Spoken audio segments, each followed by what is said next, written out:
உங்கள் வீட்டில் 3 base metre இருக்கா? அப்படி இல்லைனா உங்களுக்கு தெரிஞ்சவங்க யாருன்னா 3 பேஸ் மீட்டர் இருக்கா? இந்த வீடியோ ஷேர் பண்ணி விட்டு நம்ம சேனலில் ஃபாலோ பண்ணி வச்சுங்க. வணக்கம், நான் தான் உங்கள் எலக்ட்ரிஷியன் ஜெயக்குமார் கடம்பத்தூர். இந்த வீடியோவில் நம்ம என்ன பார்க்க போகிறோன்னா, ஒரு கஸ்டமர் கால் பண்ணியிருந்தாருங்க. நான் இந்த வீட்டில் ரொம்ப நாளாக வாடகை இருக்கேன், எனக்கு இந்த மாதிரி கரண்ட் பில் எனக்கு வந்ததே இல்லைங்க, ஏன் வந்ததுன்னு தெரியல, நீங்கள் வந்து செக் பண்ண முடியுமான்னு சொல்லிட்டு கேட்டாங்க. நம்மளும் நேரில் போனோம், சென்னைக்கு போனோம். சென்னையில் போய் செக் பண்ண பார்த்ததில் இந்த மீட்ரு வந்து 3 பேஸ் மீட்டர் சொன்னல, நீங்களே பாருங்கள். RYB பியில் வந்து வோல்டேஜ் வரல. நான் நிறைய மீட்ரு போட்டிருப்பேன், ஒரு வோல்டேஜ் வரலன்னா நிறைய ஓடுது அப்படின்னு சொல்லிட்டு. அதே மாதிரி தான் இந்த வீட்டில் பாருங்கள், RYB.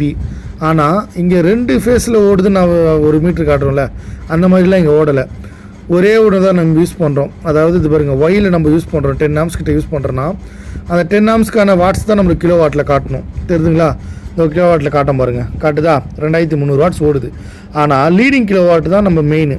லீடிங் கிலோ வாட்டில் என்ன ஆகுதுன்னா அப்படியே 4000 காட்டுது. தெரியுதுங்களா? 4700. அப்போ இந்த மாதிரி ஓடுனா கரண்ட் பில் அதிகமாகாமல் என்னமாக வரும்.